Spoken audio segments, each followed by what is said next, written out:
নমস্কার প্রিয় দর্শক বন্ধুরা, রিতাস কিচেনে অনেক অনেক স্বাগত জানিয়ে আজকে রেসিপি শুরু করছি। আজকে আমি একদম হালকা পাতলা একটি রেসিপি নিয়ে চলে এসেছি। প্রথমে একটি শোল মাছ ভালোভাবে কেটে ধুয়ে পরিষ্কার করে নুন হলুদ মাখিয়ে নিয়েছি। কড়াইতে 2 টেবিল সর্ষের তেল দিয়ে তেলটা গরম হয়ে আসলে মাছগুলো একে একে দিয়ে ভেজে নিচ্ছি।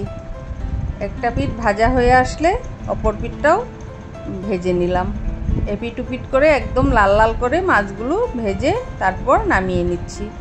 শোল মাছ যেহেতু মিষ্টি মাছ, একটু লাল লাল করে ভাজলে তরকারির টেস্টটা ভালো আসে।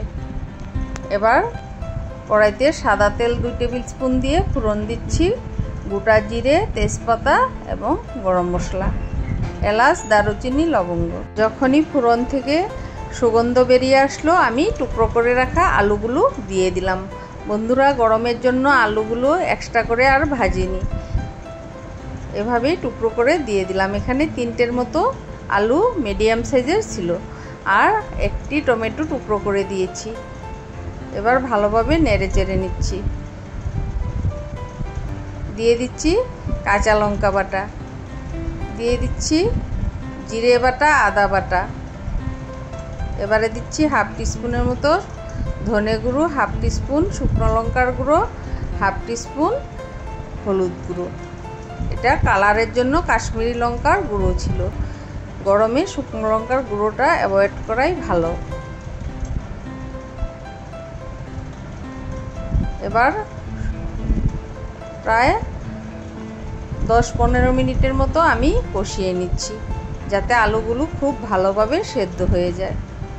দেখতেই পাচ্ছ আলুগুলো সেদ্ধ হয়ে আসছে। এখন নতুন আলু, তাই বেশি সময় লাগে না। এবার পরিমাণ মতো জলটা দিয়ে দিচ্ছি। এবার ঝোলটাকে 8 থেকে 10 মিনিটের মতো ভালোভাবে ফুটিয়ে নিয়ে আগের থেকে ভেজে রাখা মাছগুলো দিয়ে দেব।